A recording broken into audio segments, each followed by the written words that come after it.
الحمد لله نحمده ونستعينه من يهده الله فلا مضل له ومن يضلل فلا هادي له أشهد أن لا إله إلا الله وحده لا شريك له وأشهد أن محمدا عبده ورسوله اللهم صل وسلم وبارك وأنعم على حبيبنا ونبينا وسيدنا محمد وعلى آله وأصحابه والتابعين وتابعهم بإحسان إلى يوم الدين أما بعد. Tuan-tuan dan puan-puan, hadirin hadirat yang dikasihi dan dirahmati Allah Subhanahu wa taala. Alhamdulillah, syukur kita pada Allah Subhanahu wa taala dapat kita bertemu lagi pada malam yang penuh dengan keberkatan ini, dan mudah-mudahan Allah limpahkan kebaikan, kerahmatan, keampunan pada kita bersama insya-Allah. Allah berfirman dalam surah Al-Ankabut ayat ke-8. A'udzubillahi minasyaitonir rajim. Wa wasaynal insana biwalidayhi husna wa in jahadaka litusyrika bima laysa laka bihi 'ilmun fala tuti'huma ilayya marji'ukum fa'unabbi'ukum bima kuntum ta'malun. Dan kami wajibkan manusia berbuat baik kepada kedua ibu bapanya, dan jika mereka berdua mendesakmu supaya enggan mempersekutukan daku dalam ibadahmu, dengan supaya engkau mempersekutukan daku dalam ibadahmu dengan sesuatu yang engkau tidak mempunyai pengetahuan mengenainya, maka janganlah engkau taat kepada mereka. Kepada akulah tempat kembali kamu semuanya. Kemudian aku akan menerangkan kepada kamu segala yang telah kamu kerjakan. Tuan-tuan dan puan-puan sekalian, ayat yang menceritakan tentang arahan Allah buat baik dekat mak ayah. Selagi mana arahan yang dikeluarkan daripada mak ayah itu tidak melepasi batas kesyirikan pada Allah, maka selagi itu kena buat baik. Ayat itu turun berkaitan dengan tokoh yang kita nak bicarakan pada malam ini. Sahabat Nabi yang kita akan sebut kisah dia pada malam ini adalah Sayyiduna Sa'd bin Abi Waqqas radhiyallahu ta'ala anhu wa ardah. Sa'ad bin Abi Waqqas salah seorang nama besar di kalangan sahabat-sahabat Nabi yang termasuk dalam kalangan 10 orang yang dijamin syurga. InsyaAllah malam ni kita cuba tengok secara seringkas mungkin tentang latar kehidupan dan kisah-kisah yang pernah berlaku kepada Sa'ad bin Abi Waqqas radhiyallahu anhu. Sa'ad bin Abi Waqqas adalah salah seorang sahabat yang terawal memeluk Islam. Beliau dilahirkan di Mekah 28 tahun sebelum daripada hijrah. Jadi waktu tu nak kira-kiraan tahun orang Arab ni tak ada. Jadi dia biasanya diukur macam itulah, dikira tarikh kemudian 28 tahun sebelum hijrah. Itulah tahun kelahiran Sa'ad bin Abi Waqqas bersamaan dengan tahun 594 Masihi. Nama penuhnya adalah Sa'ad bin Malik bin Wuhaib bin Abdu Manaf bin Zuhrah bin Kilab bin Murrah. Murrah tu Tok Wan Nabi, dan itulah titik pertemuan keturunan Sa'ad dengan Nabi SAW pada datuk yang bernama Murrah. Datuk yang bernama Murrah. Selain itu, Sa'ad bin Abi Waqqas juga dipanggil dengan nama Abu Ishaq oleh Rasulullah dan para sahabat. Gelarannya Abu Ishaq. Gelarannya, orang gelar dia dengan panggilan Abu Ishaq. Beliau adalah satu nasab dengan Abdul Rahman ibn Auf. 2 bulan lepas ataupun kuliah kita sebelum ni kita cerita bulan lepas lah, ataupun 2 bulan lepas kita cerita tentang Abdul Rahman ibn Auf. Jadi nasab keturunan Abdul Rahman dengan Sa'ad ni dia mai dari susur galur yang hampir sama, di mana kedua-dua mereka berasal dari Bani Zuhrah, iaitu satu kabilah yang besar dalam kalangan masyarakat Quraisy. Quraisy ni nama besar dipecah kepada tu suku-suku kaum. Salah satu suku kaum yang sangat popular dan masyhur pada ketika itu selain daripada Bani Hashim, keturunan Nabi Bani Hashim popular, masyhur. Bani Zuhrah juga adalah di antara suku kaum yang mempengaruhi keadaan pada waktu tersebut. Nasabnya bertemu dengan nasab Rasulullah pada Kilab bin Murrah, pada Kilab bin Murrah, nama yang kita sebut tadi. Di situlah pertemuan keturunan Nabi dengan keturunan Sa'ad bin Abi Waqqas. Ayahnya bernama Malik. Tapi masyhur dengan panggilan Abul Waqqas. Orang lebih senang panggilan ayah dia ni Abul Waqqas, dan Abul Waqqas meninggal sebelum daripada zaman kenabian. Dia meninggal sebelum daripada Nabi SAW dibangkitkan. Maka ceritanya dengan cerita Sa'ad dengan ayahnya ketika Islam tak ada lah, sebab ayahnya meninggal sebelum daripada zaman Nabi SAW bangkitkan ataupun bawa risalah Islam. Sementara ibu kepada Sa'ad nama dia Hamnah binti Sufyan bin Abi Umayyah, yang kisah yang sangat popular bagaimana ketika nanti kita akan sebut bila mana Sa'ad masuk Islam, ibunya sangat marah, buat macam-macam sampai ke peringkat mogok lapar, dan akhirnya membawa kepada ayat Quran yang turun yang kita bacakan awal tadi, wa wassaynal insana biwalidayhi husna, dari surah Al-Ankabut. Begitu pula hubungan darah antara Rasulullah dengan Sa'ad amat dekat dari sebelah ibu. Sebelah ibu Nabi. Ibu Nabi nama dia Aminah binti Wahab. Aminah binti Wahab. Sementara Sa'ad ni Sa'ad bin Malik bin Wuhaib. Wuhaib dan Wahab itu adalah dua beradik. Wuhaib dengan Wahab dua beradik. Ini bukan cerita Abdul Wahab, Abdul apa? Ini Wahab dengan Wuhaib. Memang nama orang Arab. Jadi dua beradik. Wahab ada anak dia nama Aminah, iaitulah mak Nabi. Sementara Wuhaib ada anak nama Malik, dan Malik ada anak nama Sa'ad bin Abi Waqqas. Jadi hubungan antara Sa'ad dengan Nabi menerusi jalur ibu sangat dekat. Bahkan kalau ikut pangkat ni, Sa'ad dianggap sebagai pak menakan kepada Nabi SAW menerusi jalur ibu lah. Pak menakan yang bukan langsung, tapi pak menakan pupu-pupu tu, tapi lebih kurang lah. Sehingga dalam hadis At-Tirmizi, bagaimana Nabi SAW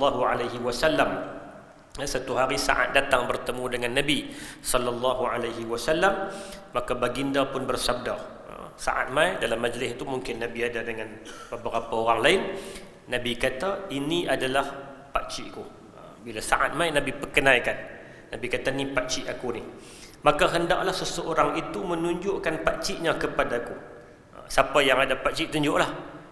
Maksud hadis ni ialah Nabi nak menunjukkan kedudukan tersendiri Sa'ad ni pada sisi Nabi. Walaupun Sa'ad lebih muda dari Nabi. Sa'ad lebih muda dari Nabi. Mudanya makna ketika Nabi hijrah, Nabi umur 53, Sa'ad umur 28. Waktu tu. Itu jarak usia. Jadi Nabi lebih muda dari Sa'ad, tapi Nabi nak hargai Sa'ad. Bila Sa'ad main, Nabi kata, ni pak menakan aku ni. Hampa dah ada pak menakan. Lebih kurang tu lah. Nabi tanya kepada para sahabat bagi menunjukkan kedudukan tersendiri Sa'ad bin Abi Waqqas di sisi Nabi SAW.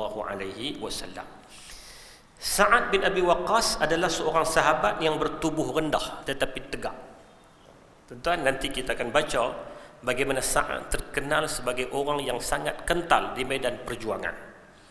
Perang ni dia jadi ketua. Kalau dia tak duduk depan pun, kalau dia tak duduk depan sebagai tentera biasa, dia ketua. Itu je posisi Sa'ad. Tapi dari sudut tubuh badan, menurut catatan daripada rekod-rekod riwayat yang ada, menunjukkan kitab-kitab biografi sahabat menceritakan Sa'ad dari sudut tubuhnya dia rendah. Tapi dia mempunyai badan yang tegak. Dan beliau juga memiliki wajah yang tampan. Di samping itu, Sa'ad bin Abi Waqqas memiliki sifat kepahlawanan. Dia ada sifat semula jadi memang sebagai pahlawan dari kecil lagi. Bahkan ketika dia remaja, beliau memang terkenal sebagai seorang yang cukup cekap memanah. Dia memanah, ahli panah yang hebat. Ahli panah yang hebat. Dan dia selain daripada sifat pahlawan, pemanah, dia ada satu sifat semula jadi dalam diri dia. Dia seorang yang sangat tegas. Bahkan kalau nak sebut kata keras, dia orang yang keras. garang. Tapi bukanlah perongoh. Kadang-kadang kita kata perongoh Sayyidina Umar, dah bukan perongoh, tapi depa ni ada sifat semula jadi, iaitulah sifat kerah, sifat tegas. Menurut satu riwayat dicatatkan oleh Ibnu Abi Syaibah, meriwayatkan daripada Abu Ishaq As-Sabi'i, beliau berkata, sahabat Rasulullah yang paling kerah sifat, makna yang mereka ni ada sifat tegas, kerah, macam garang nampak, 4 orang, iaitulah Umar, Ali, Az-Zubair dan juga Sa'ad bin Abi Waqqas. Umar semua orang kenal lah, orang tahu tentang watak dia macam mana. Ali, dia juga punya watak yang tegas dan keras. Az-Zubair ibn al-Awwam dan Sa'ad bin Abi Waqqas radhiyallahu ta'ala anhu wa arda. Tapi Sa'ad juga, selain daripada sisi luarannya nampak macam kerah, dia seorang yang sangat warak. Dia seorang yang sangat warak. Nanti kita sebut kisah dia, bagaimana tahap kewarakan yang ada pada diri Sa'ad bin Abi Waqqas radhiyallahu anhu. Antara keistimewaan lain yang dimiliki oleh Sa'ad bin Abi Waqqas ialah beliau memiliki penglihatan yang sangat tajam. Tak heranlah dia ahli pemanah. Orang yang panah ni memang penglihatan dia tepat. Kerana dia boleh aim bagi sasaran tu kena tu bukan senang. Demikianlah Sa'ad bin Abi Waqqas, kerana kemahiran dalam memanah yang merupakan aktiviti dia punya kegemaran dia, melahirkan dia jadi orang yang sangat tajam penglihatan dia. Hadirin mukminin sekalian, Sa'ad bin Abi Waqqas memeluk Islam ketika beliau berumur 17 tahun. Waktu dia masuk Islam tu umurnya baru 17. Usia yang sangat remaja. Sebagaimana yang diriwayatkan oleh Ibnu Sa'ad, bahawa Aisyah binti Sa'ad bin Abi Waqqas telah meriwayatkan bahawa Sa'ad bin Abi Waqqas pernah berkata, aku telah masuk Islam ketika berusia 17 tahun. Diriwayatkan bahawa beliau merupakan orang yang ketiga masuk Islam yang bukan dari keluarga Rasulullah sallallahu alaihi wasallam. Sebab pada peringkat awal dakwah Nabi tumpukan sasaran dakwah pada keluarga terdekat. Sebab itu orang yang awal masuk Islam siapa? Khadijah. Kemudian yang masuk Islam awal siapa? Zaid bin Harithah. Itu anak angkat Nabi, dikira keluarga lah, dia duduk di rumah Nabi. Kemudian Ali bin Abi Talib. 3 orang yang bukan dari keluarga Nabi menurut catatan sejarah adalah Abu Bakar, Bilal bin Rabah dan Sa'ad bin Abi Waqqas. Maka Sa'ad termasuk di kalangan orang awal yang memeluk Islam. Sa'id ibn Musayyib berkata, aku mendengar Sa'ad bin Abi Waqqas berkata, tidak ada seorang pun yang masuk Islam pada hari ketika aku masuk Islam. Maka sesungguhnya aku telah duduk diam selama 7 hari dan aku adalah thuluthul Islam. Sa'ad kata, aku ni tergolong di kalangan thuluthul Islam, orang yang ketiga yang memeluk Islam. Sa'ad sendiri sebut dalam hadis riwayat daripada Al-Bukhari. Bagaimana dia masuk Islam? Cerita dia masuk Islam ni ada bermacam riwayat, tapi putarannya dia pusing kot tu je. Iaitulah dia pernah bermimpi, dalam tidur dia bermimpi jumpa dengan kawan-kawan dia yang memang kawan rapat dia pun, seperti Abu Bakar. Kemudian dia berjumpa dengan Ali, dia berjumpa dengan ni, dan dia nampak macam cahaya-cahaya ni. Cuma mimpi tu dia sembunyikan, dia tak cerita kat siapa-siapa. Dan bila dia terjaga, dia fikirlah apa benda ni mimpi ni. Dalam mimpi, bila siang tu, Abu Bakar mai jumpa dia. Dan Abu Bakar kata kat dia, aku nak ceritakan satu benda ni. Kata Sa'ad pada dia, aku nak cerita, kata Muhammad ni diberikan wahyu, dan dia kini telah menjadi Nabi bagi umat ini. Abu Bakar cerita kata tentang kenabian lah. Sebab Abu Bakar, kita pernah kisahkan tentang Abu Bakar, macam mana dia dapat Islam, dia tak tunggu lama. Dia terus cari rangkaian. Dan rangkaian sasaran dia sudah tentulah kepada kawan-kawan rapat. Antara kawan rapat Abu Bakar, walaupun jarak usia mereka jauh, adalah Sa'ad bin Abi Waqqas. Maka dia pergi jumpa dengan Sa'ad. Dia cerita, Muhammad dah jadi Nabi ni. Maka Sa'ad pun tanya dia, kamu macam mana? Hang macam mana? Hang tahu kata Muhammad tu jadi Nabi, hang macam mana? Kata Abu Bakar, aku ikut lah. Aku dah ikut dah. Maka Sa'ad mula faham apa yang dia dapat dalam tidur ni, mimpi yang duk datang tentang cahaya, tentang apa ni. Orang seperti Abu Bakar muncul, kemudian Ali, kemudian Zaid bin Harithah. Maka dia pun tak tunggu lama untuk ajak Abu Bakar pergi bertemu dengan Nabi SAW, dan dia mengucap 2 kalimah syahadah. Jadi cerita-cerita mereka masuk Islam pada peringkat awal ni sangat mudah. Dengar tentang kebenaran, tak fikir panjang. Kerana mereka dah kenal peribadi Nabi, mereka dah tahu watak Nabi. Maka tekad dan nekat mereka untuk memeluk Islam. Jadi Sa'ad bin Abi Waqqas terus memeluk Islam. Maknanya kalau ikut sistem MLM ni, orang yang tarik dia untuk dekat dengan Islam adalah Abu Bakar As-Siddiq radhiyallahu anhu. Bila dia masuk Islam, mak dia tak puas hati. Ni yang punca kata turun ayat ni. Mak dia yang nama Hamnah binti Sufyan, bila tahu kata anak dia masuk Islam, dia ugut anak dia. Dia ugut Sa'ad. Ugut dengan cara apa? Keluar daripada agama ni. Tapi Sa'ad, macam kita sebut tadi, dia ada sifat keras dia, tegas dia. Ya, untuk nak tinggalkan agama, tak sama sekali. Jangan suruhlah, jangan buat apalah. Aku tak akan tinggalkan agama ni. Mak dia tekan, mak dia paksa, mak dia ugut macam-macam sampai ke peringkat mak dia buat satu tindakan mogok lapar. Mogok lapar tu bahasa lah. Buat mogok lapar. Kalau hang tak tinggalkan ajaran Muhammad, aku tak makan. Biar nanti aku mati, orang akan kata Sa'ad bunuh mak dia. Bila aku tak makan, aku sampai satu peringkat mati, orang ramai akan kata apa punya anak Sa'ad ni, biar mak dia tak makan, tak jaga mak dia, bunuh mak dia. Aku nak orang kata macam tu. Tapi Sa'ad dengan prinsip dia, bab lain tak apa dia kata. Tapi untuk meminta bagi meninggalkan agama ni, tak sama sekali. Sehingga Sa'ad kata, wahai mak, wahai ibu, kalaulah ditakdirkan Allah beri kepada engkau 1000 nyawa dan keluar satu nyawa keluar untuk aku tinggalkan agama Muhammad, tidak sama sekali. Dan dia pergi tanya dengan Nabi. Dia pergi tanya dengan Nabi, macam mana keadaan aku ni? Adakah aku patut untuk ikut apa yang mak aku suruh? Ataupun aku terus dalam keadaan yang macam ni, biar mak aku mogok? Biarlah dia nak mogok sampai tara mana? Maka Nabi SAW pun tak bagi jawapan.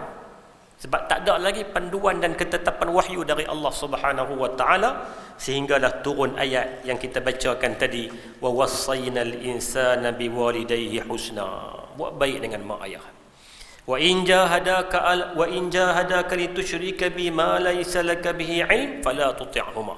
Kalau mak ayah tu suruh sampai sempadan langgar syirik, menyekutukan Allah, maka yang tu jangan ikut.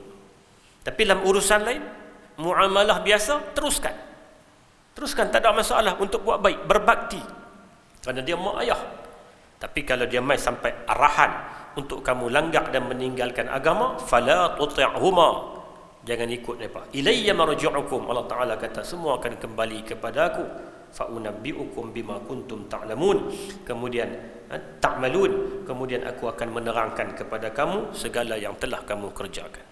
Jadi Sa'ad bila turun ayat tu, dia pun kekal konsisten dengan cara dia, iaitulah pertahankan nilai akidah dalam pada masa yang sama. Dia buat baik dengan mak ayah dia. Ayah dia tak ada lah.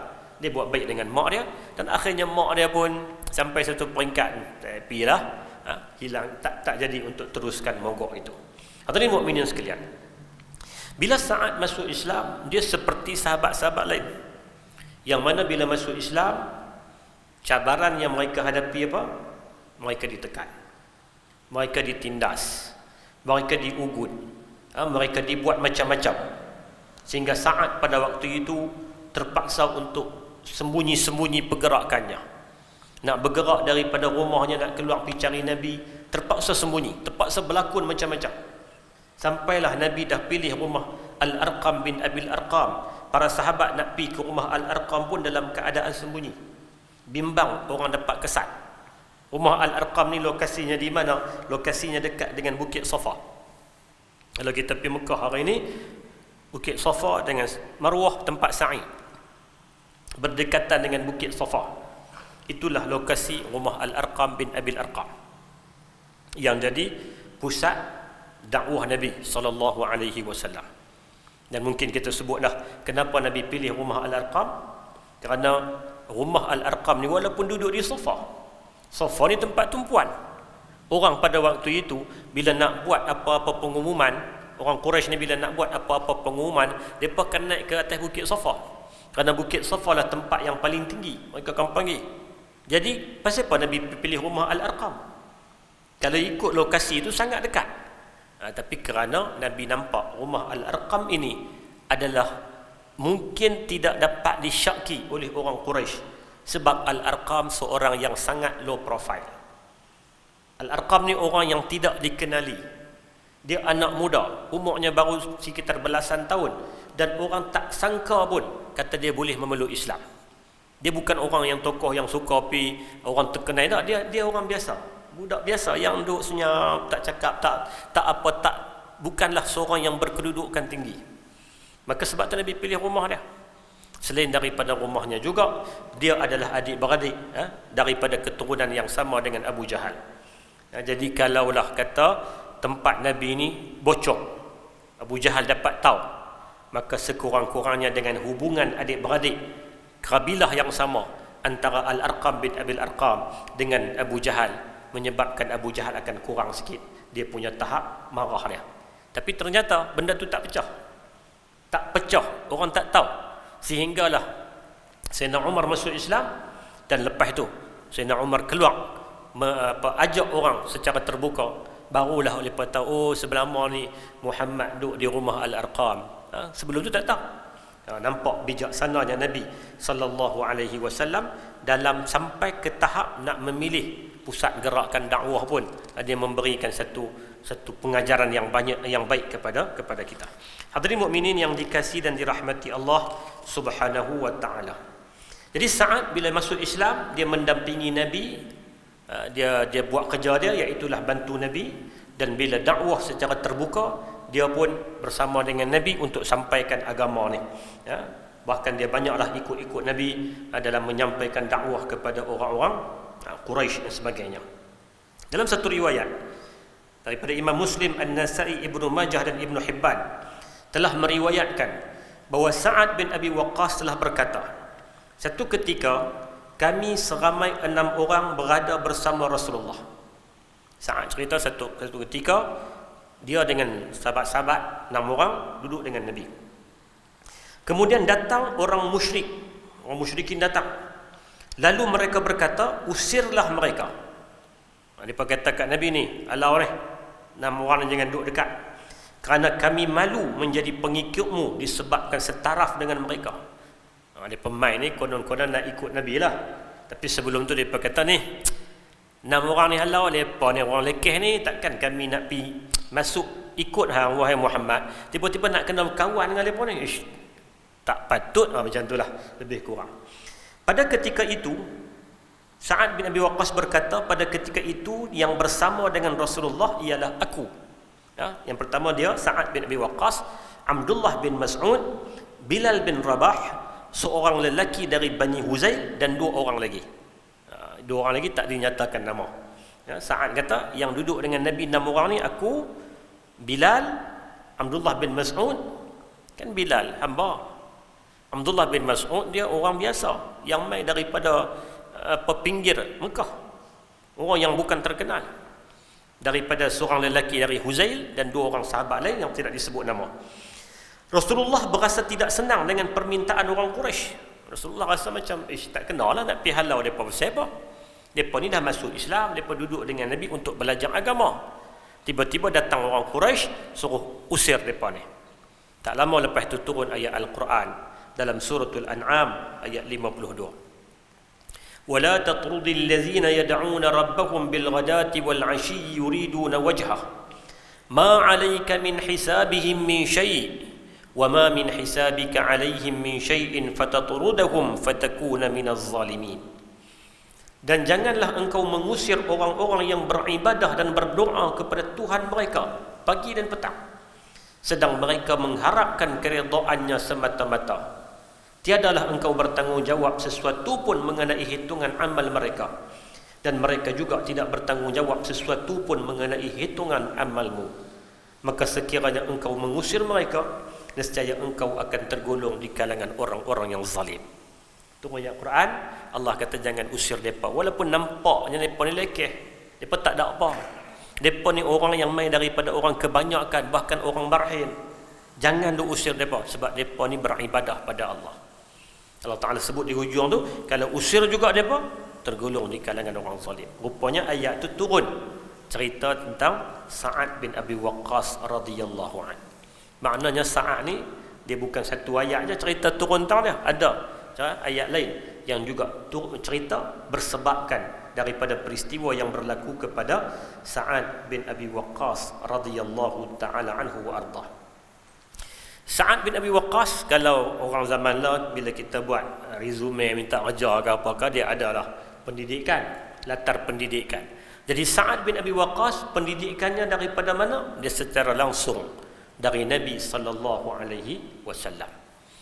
Pelajaran latar pendidikan dia bila dia masuk Islam, dia duduk dengan Nabi dan Nabi banyak ajak kepada dia. Apatah lagi usianya ketika itu masih remaja, 17 tahun, remaja lah. Nabi ajak kepada dia banyak perkara yang akhirnya perkara itu menjadikan Sa'ad seorang tokoh yang sangat hebat, dan dia banyak pula meriwayatkan hadis-hadis sampai kepada kita pada hari ini. Antara yang Sa'ad pernah cerita bagaimana Nabi SAW pernah ajak dia, pernah tegur dia. Dari Mus'ab bin Sa'ad bin Abi Waqqas, beliau meriwayatkan bahawa ayahnya pernah berkata, aku pernah bersumpah demi Lata dan Uzza. Sa'ad kata, aku masuk Islam dah, tapi mungkinlah kerana kebiasaan dah duduk dalam zaman jahiliah tu, bila nak sumpah demi Tuhan Lata dan Uzza, benda tu dah jadi kebiasaan. Bila dia masuk Islam, satu ketika dia pernah terlajak, dia pernah terbabah. Dia bersumpah dengan Tuhan Lata dan Uzza. Lata dan Uzza ni nama Tuhan yang orang Quraisy buat. Mereka buat, mereka sembah, mereka namakan Tuhan itu dengan nama Al-Lata dan Al-Uzza. Jadi satu hari Sa'ad terbabah, dia pergi sumpah dengan perkataan tu. Lalu para sahabat berkata, alangkah buruk apa yang kau katakan. Salah ni. Dia berkata, ni mana boleh ni sumpah ni, pasal apa ni? Jadi Sa'ad tak tenteram. Dia pergi jumpa dengan Nabi SAW. Maka baginda bersabda, wahai Sa'ad, qul la ilaha illallah wahdahu la syarika lah, lahul mulku wa lahul hamdu wa huwa ala kulli syai'in qadir. Tidak ada Tuhan yang berhak untuk disembah selain Allah, yang tidak ada sekutu baginya kerajaan dan pujian, dan dia berkuasa atas segala sesuatu. Kemudian tiuplah ke sebelah kirimu 3 kali dan mohonlah perlindungan kepada Allah dari godaan syaitan. Oleh itu jangan kau ulangi lagi amalan bersumpah dengan nama berhala. Jadi bila dia pergi tanya Nabi, Nabi perbetul dengan cara ajak dia. Nabi kata, okey, dah telajak lah ni yang sebut la ilaha illallah wahdahu la syarikalah, lahul mulku wa lahul hamdu wa huwa ala kulli syai'in qadir. Kemudian tiup 3 kali, tiup belah kiri 3 kali, tiup isyarat lah. Kemudian minta lindung daripada gangguan iblis dan syaitan. Dan jangan ulang dah, jangan duk buat dah benda tu, lajak lah. Ini cara Nabi SAW dalam mendidik para sahabat. Sa'ad kata dalam satu riwayat lain, riwayat dari Abu Dawud, kata Sa'ad bin Abi Waqqas, Rasulullah SAW pernah berada berhampiran denganku, dan ketika itu aku sedang bertasyahud, baca letak dalam salat lah. Kemudian bila sampai tang asyhadu an la ilaha illallah tu, aku angkat 2 jari, buat macam pis orang duk tangkap gambar tu. Saat buat macam tu, angkat 2 jari. Mungkinlah adalah amalan-amalan yang sebelum daripada Islam ke macam mana ke, dia pergi angkat 2 jari. Maka Nabi SAW berkata, ahadun ahad, sambil baginda menunjukkan 1 jari saja. Nabi kata bila nak tasyahud, ahadun ahad. Ahadun ahad mana 1 ya? 1 je angkat, asyhadu an la ilaha illallah. Jadi itu di antara benda-benda yang Nabi SAW ajak direct kepada Sa'ad bin Abi Waqqas, dan Sa'ad pun dapat ilmu itu secara langsung dari Nabi SAW. Imam Al-Bukhari meriwayatkan bahawa Al-Bara ibn Azib berkata, orang yang pertama sekali datang kepada kami dari golongan sahabat Nabi adalah Mus'ab ibn Umair dan Ibnu Ummi Maktum. Jadi Al-Bara' ibn Azib ni sahabat Madinah Ansar. Dia riwayat, orang awal yang sampai di Madinah yang diutuskan oleh Nabi, orang Islam awal yang dihantar oleh Nabi ke Madinah adalah Mus'ab ibn Umair dan Abdullah bin Ummi Maktum, bin Abi Ummi Maktum. Mereka membacakan Al-Quran kepada kami. Dua orang sahabat Nabi ini ajak Quran, Mus'ab bin Umair dengan Abdullah bin Ummi Maktum.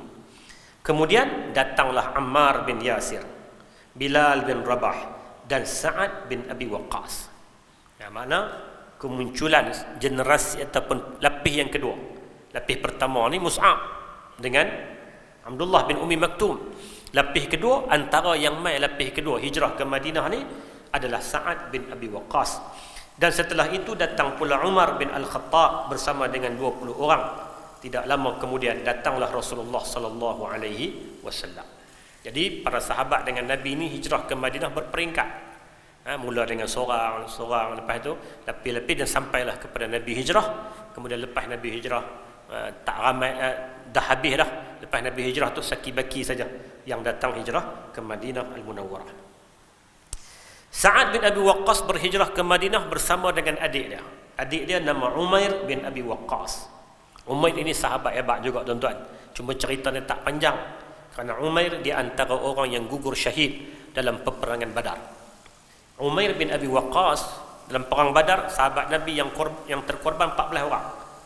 Kalau kita tengok dalam di Badar lah ni Madinah tu, dia tulis senarai nama syuhada Badar.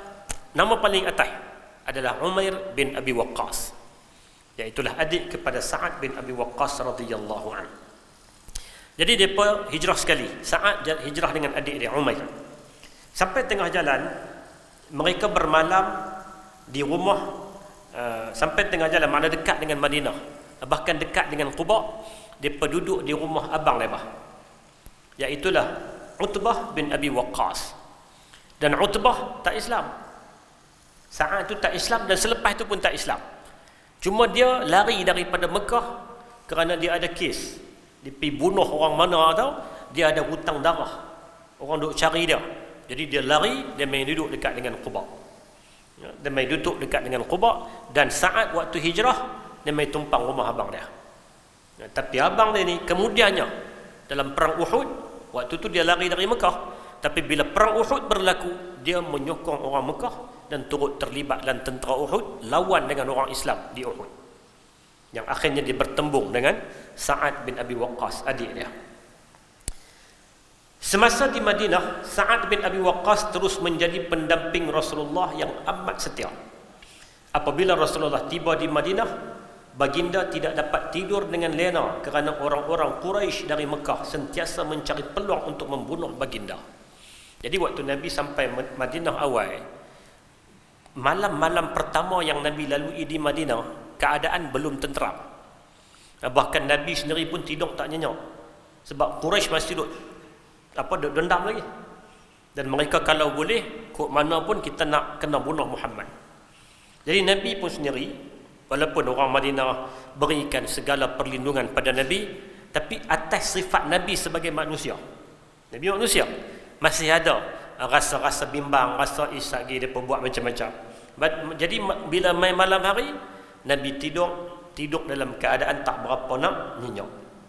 Tiba-tiba satu malam, baginda tak mau menyusahkan sahabat kok nak tentukan malam ni giliran kawan ni jaga ada. Nabi bukan macam tu. Nabi tak akan minta, tak akan beratkan para sahabat. Tapi satu malam Nabi terkejut, ada orang duk berkawal di rumah Nabi, di rumah yang Nabi tumpang. Nabi tanya, siapa ni?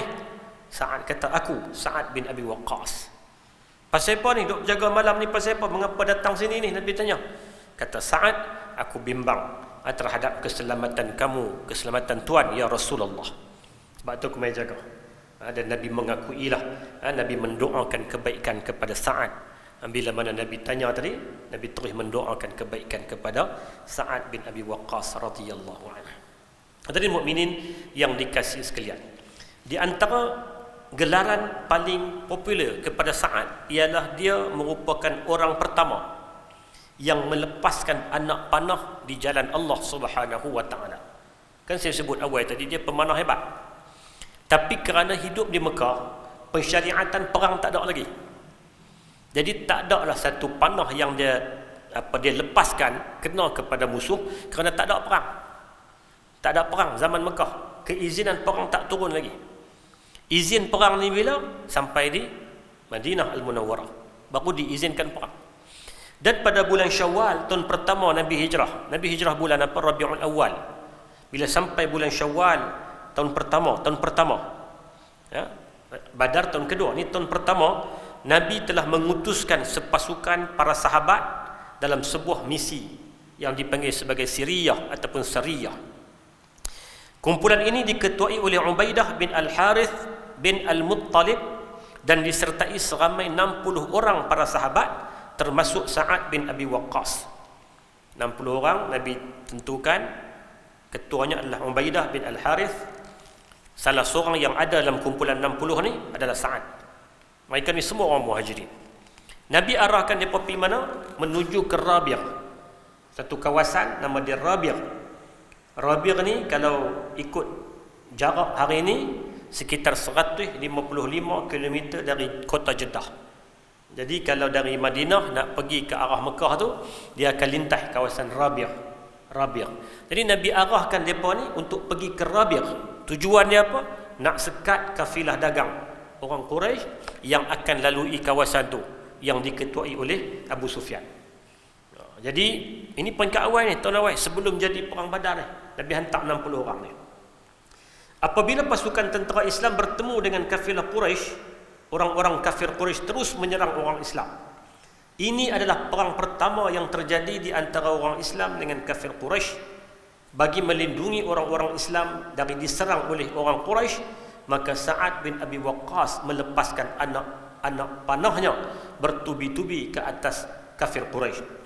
Oleh yang demikian, Sa'ad bin Abi Waqqas diiktiraf sebagai orang pertama sekali memanah di jalan Allah Subhanahu wa taala. Orang yang melepaskan anak panah di jalan Allah adalah Sa'ad bin Abi Waqqas, orang pertama. Sebab jadi perang ni. Tapi perang ni perang kecil lah. Perang yang tak membawa kepada pertempuran. Ada sekadar serang-serang, mereka lari macam tu je. Habis macam tu. Ataupun dipanggil lah sebagai Siriyah. Sebelum nak terjadi perang yang dipanggil sebagai perang Badar tu, banyak Siriyah yang diutuskan oleh Nabi. Termasuklah antara Siriyah yang diutuskan oleh Nabi tu yang disertai oleh Sa'ad bin Abi Waqqas. Kemudian pada bulan Rajab tahun kedua Hijrah, Rasulullah telah mengirim sepasukan kaum muslimin yang terdiri dari 9 orang termasuk Sa'ad bin Abi Waqqas. Pasukan ini diketuai oleh Abdullah bin Jahash dan baginda hantar mereka ni bersama dengan satu surat yang Nabi amanahkan. Surat ni jangan buka sehinggalah kamu melalui perjalanan 2 hari. Pergi ke arah sekian-sekian, jalan sampai 2 hari, sampai tu baru buka surat, baru tahu nak pergi mana. Jadi misi ni misi rahsia. Dan para sahabat atas ketaatan mereka tak tanya banyak. Mereka ikut lah. Sebab mereka tahu arahan Nabi, sudah tentulah Nabi arah satu benda yang tak memungkinkan untuk mereka buat satu benda yang salah dan sebagainya. Mereka pun keluar 9 orang, salah seorangnya Sa'ad bin Abi Waqqas. Sampai 2 hari mereka buka surat itu. Tercatat, apabila kamu baca surat ini, maka hendaklah meneruskan perjalanan hingga sampai ke Nakhlah. Terus lagi dapat surat ni, hampa teruskan perjalanan lagi sampai ke Wadi Nakhlah, satu lokasi yang berdekatan dalam perjalanan laluan hari ini daripada Mekah nak pergi ke arah Taif.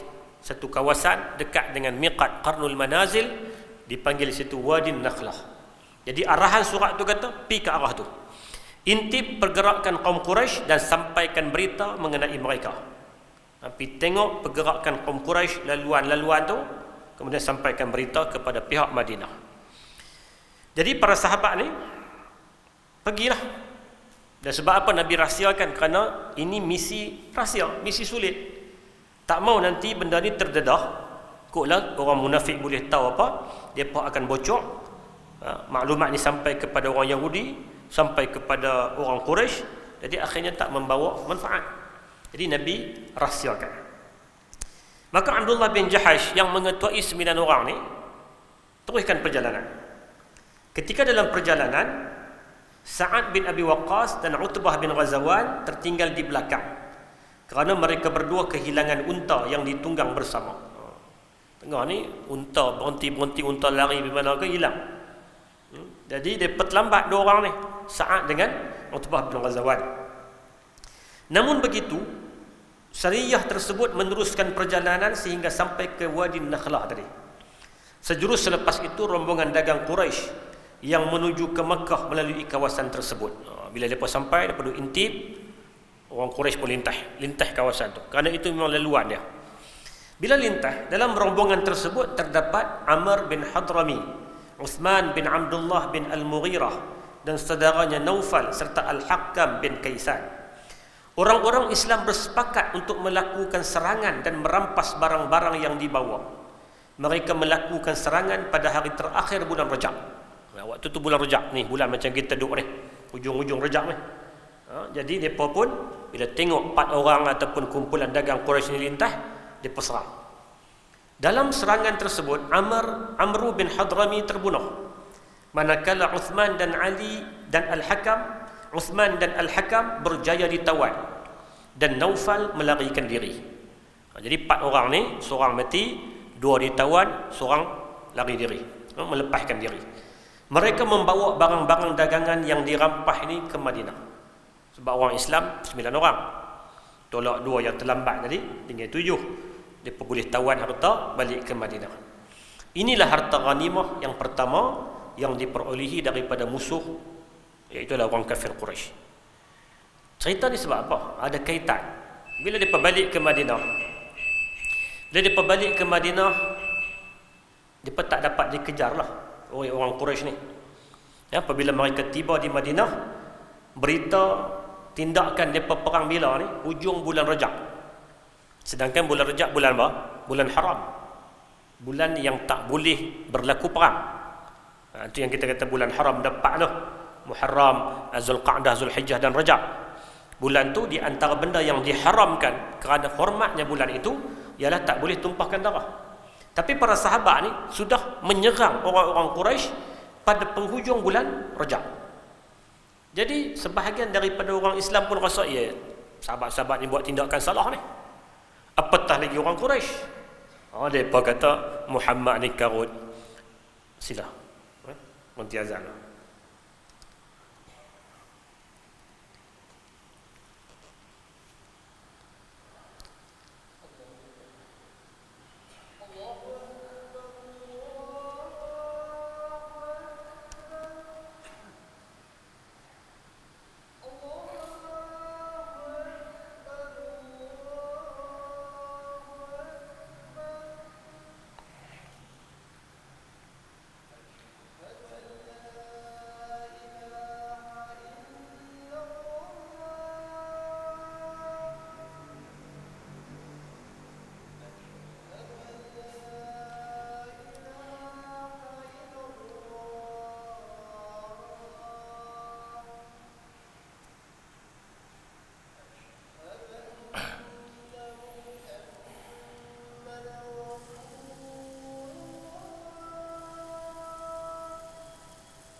Jadi bila benda ni berlaku, serangan daripada sahabat ni di penghujung Rajab menyebabkan orang Quraisy menggunakan dia sebagai satu senjata untuk tuduh Muhammad dan orang Islam telah langgar satu benda besar dalam bulan haram. Maka kisah ini menyebabkan turunnya ayat Al-Quran dalam surah Al-Baqarah ayat 217. Yas'alunaka 'anil syahril haram yas'alunaka 'anil syahril haram qitalin fihi qul qitalun fihi kabir wa saddun 'an sabilillahi wa kufrun bih wal masjidil haram wa ikhraju ahlihi minhu akbaru 'indallah wal fitnatu akbaru minal qatl wa la yazaluna yuqatilunakum hatta yaruddukum 'an dinikum in istata'u wa man yartadid minkum 'an dinihi fayamut wa huwa kafirun fa ulaika habitat a'maluhum fid dunya wal akhirah wa ulaika ashabun nar hum fiha khalidun. Mereka bertanya kepadamu wahai Muhammad mengenai hukum berperang pada bulan yang diharamkan, bulan dihormati. Ya, mereka tanya, ni pembangkitkan isu. Buat apa ni? Berlaku perang dalam bulan haram ni? Kata kat depa, jawab kat depa. Peperangan dalam bulan itu adalah berdosa besar. Tetapi perbuatan menghalang orang-orang Islam dari jalan Allah dan perbuatan kufur kepadanya juga, perbuatan menyekat orang ke Masjidil Haram di Mekah serta mengusir penduduknya dari situ, semua itu adalah dosa yang lebih besar di sisi Allah Subhanahu wa taala. Allah Taala kata, kalau hampa nak bangkitkan perang dalam bulan haram ini dosa besar, ya dia dosa, tapi menghalang orang daripada Mekah, halau orang keluar dari Mekah merujuk pada tindakan orang Quraisy, memusuhi Nabi dan semua tu, itu dosa lebih besar di sisi Allah Subhanahu wa taala. Wal fitnatu akbaru minal qatl, dan fitnah itu lebih besar daripada pembunuhan. Fitnah ni maksudkan apa? Fitnah ni maksudnya menghalang orang daripada jalan agama. Fitnah ni bukan maksud macam kita duk faham fitnah tu. Kita kadang-kadang bila timbul fitnah ni, kita guna hujah ni lah. Kita fitnah tu salah, fitnah kita tuduh orang tu salah. Tapi menggunakan hujah ni untuk menjadikan kata fitnah seperti mana yang kita duk faham tu dosa besar, sama lebih daripada membunuh, salah lah, kerana tak kena tempat. Fitnah dalam ayat ni maksud menghalang orang daripada jalan agama, itu lebih besar daripada berlaku perang dalam bulan haram. Hadirin mukminin yang dikasihi dan dirahmati Allah Subhanahu wa taala. Kemudian cerita seterusnya berkaitan dengan perang Badar, keterlibatan Sa'ad bin Abi Waqqas. Saya nak ringkaskan je. Sa'ad ni cerita dia panjang ni. Sebab apa dia panjang? Dia dalam kalangan sahabat 10 yang dijamin syurga tu, dia sahabat yang paling last meninggal tahun 55 Hijrah. Ya, di kalangan 10 orang dia paling akhir. Jadi bila paling akhir cerita dia panjang. Jadi mungkin kita tak boleh nak habiskan untuk malam ni. Kita akan sambung dalam siri yang satu lagi tentang Sa'ad. Cuma saya nak sebut di hujung ni, bila berlaku perang Badar, dalam perang Badar ni Sa'ad dia dapat dia diberikan satu anugerah, dan dia juga diuji dengan ujian yang begitu menyayat hati.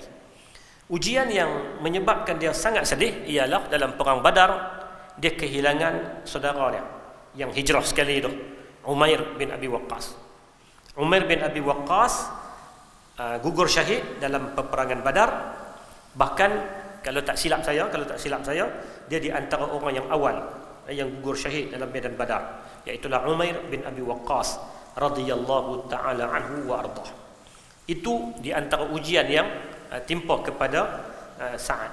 Kemudian dalam perang Badar, Sa'ad ni dia berjaya membunuh beberapa tokoh-tokoh besar Quraisy. Antara yang dia berjaya bunuh adalah Huzaifah bin Abi Huzaifah bin Al-Mughirah, Nubaih bin Al-Hajjaj, dan Al-As bin Sa'id. Ini 3 orang antara nama-nama tokoh Quraisy yang dia berjaya bunuh di tangan, yang mereka ni mati di tangan siapa? Di tangan Sa'ad bin Abi Waqqas. Bila dia bunuh Al-As bin Sa'id, dia berjaya untuk ambil pedang milik Al-As. Yang pedang tu dinamakan Zulkatifah.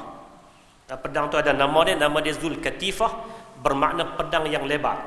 Dan pedang tu memang menjadi impian Sa'ad untuk memiliki dah. Memang dia duduk teringin lama dah. Pedang ni kalau dapat ke dia, Dan takdir dalam perang tu dia berjaya bunuh Al-As ibn Sa'id ni, dia ambil lah pedang ni. Bila dia ambil pedang, selesai perang, dia pergi jumpa dengan Nabi SAW. Bila dia jumpa dengan Nabi, dia minta izin, ya Rasulullah, boleh tak pedang ni bagi kat aku? Pedang ni milik Al-As bin Sa'id yang dah mati dah, aku bunuh dia.